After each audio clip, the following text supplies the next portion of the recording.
Sa ibang balita, patuloy ang pagsasaayos ng mga flood control facilities sa Kalakhang, Maynila. Nakatakda ring ilunsad ng MMDA ang panibagong bus dispatching system na magre-resolba sa problema sa trapiko sa kahabaan ng EDSA. Ang detalye sa ulat ni Noel Perfecto. 24/7 ang pinatutupad ng declogging at desilting operations ng MMDA flood control units sa mabababang lugar sa buong Kamaynilaan. Kaugnay na mismo ng Pangulong Benigno Aquino III na resolbahin na at tapusin ang problema sa pagbabaha sa ilang mga pangunahin at secondary roads sa Metro Manila bago pa man dumating ang malalakas na ulan sa bansa. Ayon kay MMDA Chair Francis Tolentino, hands-on ang pamahalaan sa ginagawang mga flood control measures para maibsan na ng tuluyan ang problema ng lahat, partikular ng mga estudyante at motorista na sobrang naapektuhan ng baha. Inihag ito ni Chairman Tolentino sa regular na bulong-pulungan na pinangungunahan naman ni dating kalihim Didi Sitangco. The flood control plan is beyond that. A flood control plan would encompass even your land use plan.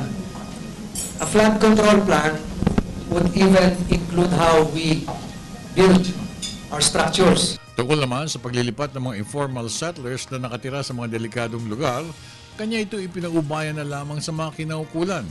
At nagbigay rin ng kanyang reaksyon si dating Mayor Lito Atienza sa ginagawang paglilipat ng pamahalaan.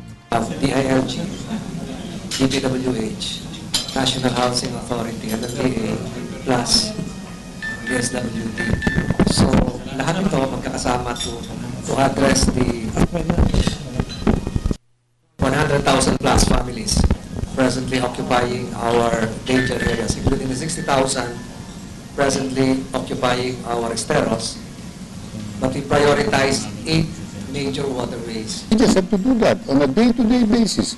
As long as poverty is with us, I'm sure the problem will be with us. But meanwhile, government must not stop working.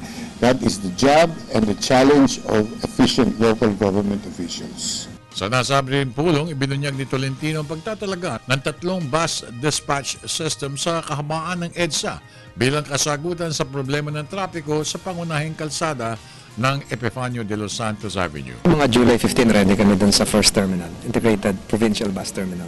So what happens? Yung paano maging negotiators ito? So maganda na lang sila sa terminal. So wala ng terminal sa EDSA. Starting from where? Galing ng norte, sir. Hindi, itong sa akin na bubuksan, ito yung galing ng Cavite. Okay. So hindi na sila papasok ng Pasay, Loton, Cubao, nandun na lang sila sa coastal. So effectively, mga 972 buses. So, meaning to say, yung 972 buses na hindi na papasok sa Manila per se. Hindi na. Para sa Telebisyon ng Bayan, ako naman si Noel Perfecto.